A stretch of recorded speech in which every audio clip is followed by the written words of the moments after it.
छत्तीसगढ़ के खाद्य मंत्री अमरजीत भगत ने देश के प्रधानमंत्री को गैर जिम्मेदार कहा। उन्होंने कहा कि उन्होंने अपने पूरे राजनीतिक जीवन में ऐसा प्रधानमंत्री नहीं देखा जो मणिपुर न जाकर अन्य कार्यक्रमों में व्यस्त रहे। मंत्री भगत ने कहा कि प्रधानमंत्री ने अपने राष्ट्र धर्म का पालन नहीं किया और मणिपुर को जलने दिया। सरकार के मुखिया माननीय प्रधानमंत्री अपनी जिम्मेदारी से भाग रहे हैं, लोगों को मरने के लिए वहाँ छोड़ दिए।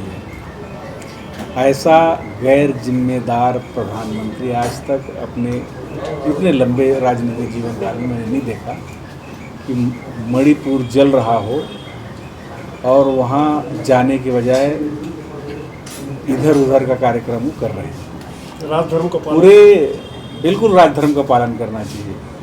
हम जब अपने पद की शपथ लेते हैं तो लोगों को सुरक्षा की गारंटी देते हैं और अपने शपथ से हम मुकर रहे हैं। आज राजधर्म आपको याद दिलाता है कि आप अपने राजधर्म का पालन करिए।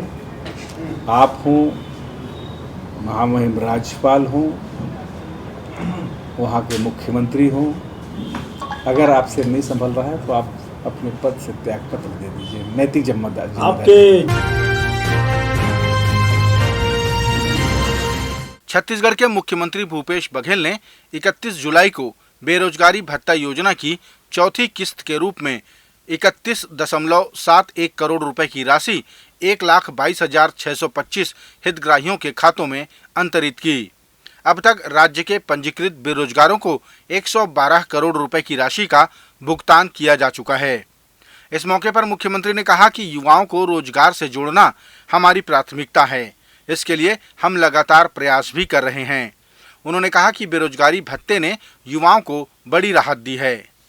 आज 31 करोड़ 71 लाख रुपया अंतरित किया गया और लगातार ये आंकड़े बढ़ते जा रहे हैं। जैसे जैसे पंजीयन हो रहा है, उसका वेरिफिकेशन हो रहा है और उसके बाद वो पात्र हैं उनको हर महीने 2,500 रुपया की राशि मिल रही है।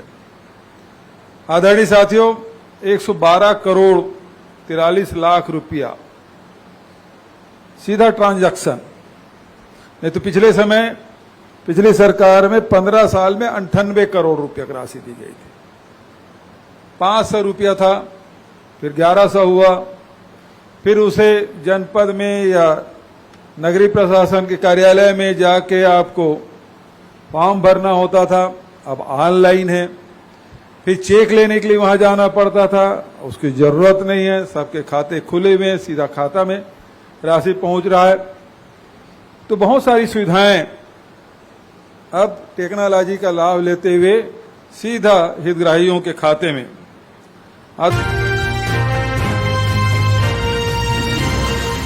देश में इन दिनों आई फ्लू महामारी को लेकर स्वास्थ्य विभाग सतर्क है। इधर दंतेवाड़ा जिले के आवासीय विद्यालयों में जहां अत्यधिक बच्चे एक साथ रहकर अध्यापन करते हैं, ऐसी जगहों को लेकर शिक्षा विभाग अलर्ट मोड पर है। जिला शिक्षा अधिकारी प्रमोद ठाकुर ने सभी आश्रमों और हॉस्टलों में साफ सफाई रखने के विशेष दिशा निर्देश जारी किए हैं और आई फ्लू के सिम्टम दिखने पर तुरंत सूचित कर उपचार कराने का आदेश भी दिया है। स्वास्थ्य विभाग से समन्वय किया है और स्वास्थ्य विभाग के द्वारा पत्र भी जारी कर दिया गया है। सभी जगह हमने भी स्कूलों को इन्फॉर्म कर दिया है कि अगर ऐसी नौबत आती है तो नज़दीक के स्वास्थ्य केंद्र में पूरी व्यवस्था है, वहां जाके बच्चों का इलाज कराएं।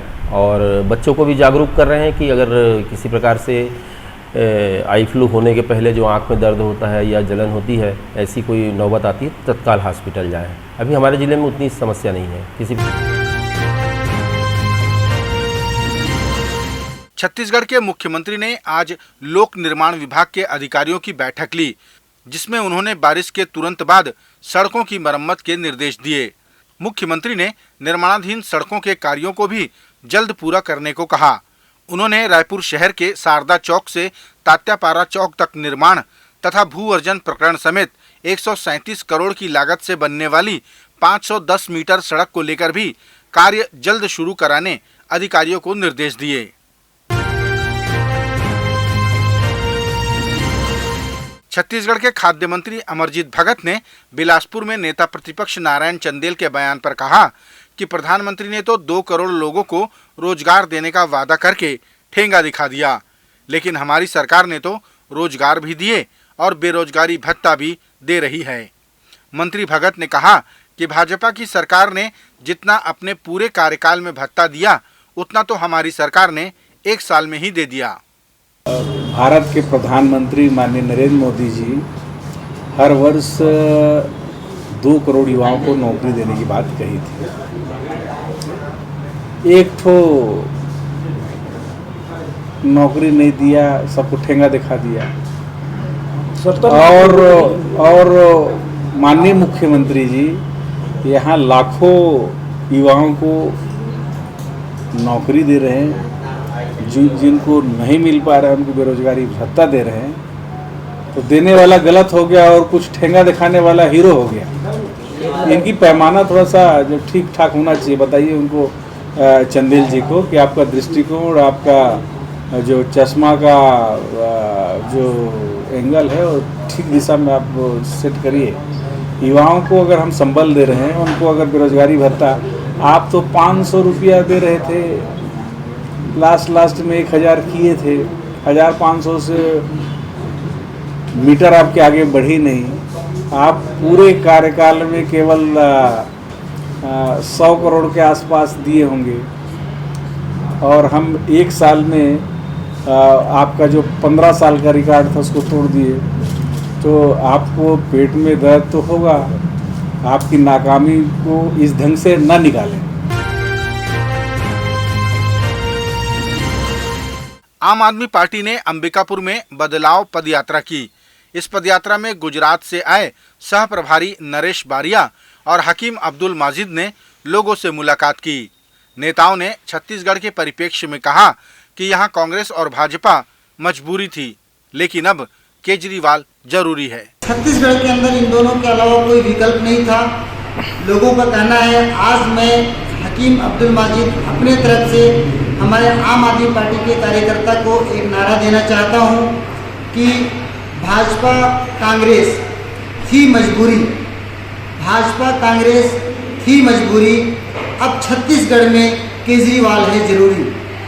इसलिए क्योंकि छत्तीसगढ़ के अंदर भाजपा और कांग्रेस के अलावा कोई दूसरा विकल्प नहीं था, अब ये तीसरा विकल्प के रूप में छत्तीसगढ़ के अंदर आम आदमी पार्टी उतर गई है और पूरी ताकत के साथ रणनीति बना रही है और पूरी ताकत के साथ चुनाव लड़ने की तैयारी चल रहा है। पूरे 90 विधानसभा में पूरी ताकत के साथ चुनाव लड़ रहे हैं। हमारे टोटल कार्यकर्ता पूरा जोशो खरोश के साथ चुनाव की पूरी तैयारी कर रहे हैं। अभी हम लोग पूरा जिला लेवल से, जिला से, ब्लॉक से, जिला लेवल की हमने नियुक्ति हो गई, पूरे ब्लॉक लेवल पे हो गई, सर्कल लेवल पे हो गई, बूथ लेवल पे काम चल रहा है और काम बहुत रफ्तार से चल रही है। ऐसा लगता है कि 2023 में हम लोग छत्तीसगढ़ के अंदर आम आदमी पार्टी की सरकार जरूर बना देंगे। उन्होंने जानकारी दी कि आम आदमी पार्टी छत्तीसगढ़ की 90 सीटों में चुनाव लड़ेगी और हमें उम्मीद है कि इस बार जनता तीसरे विकल्प को चुनेगी। सब लोग यही बोलते हैं कि कांग्रेस सरकार ने भ्रष्टाचार बहुत किया है और भाजपा सरकार ने महंगाई ज़्यादा बढ़ाई है। उसके लिए कोई उनसे अभी साथ नहीं देने वाले हैं, तो हमारी आम आदमी पार्टी से सब लोग जुड़ रहे हैं।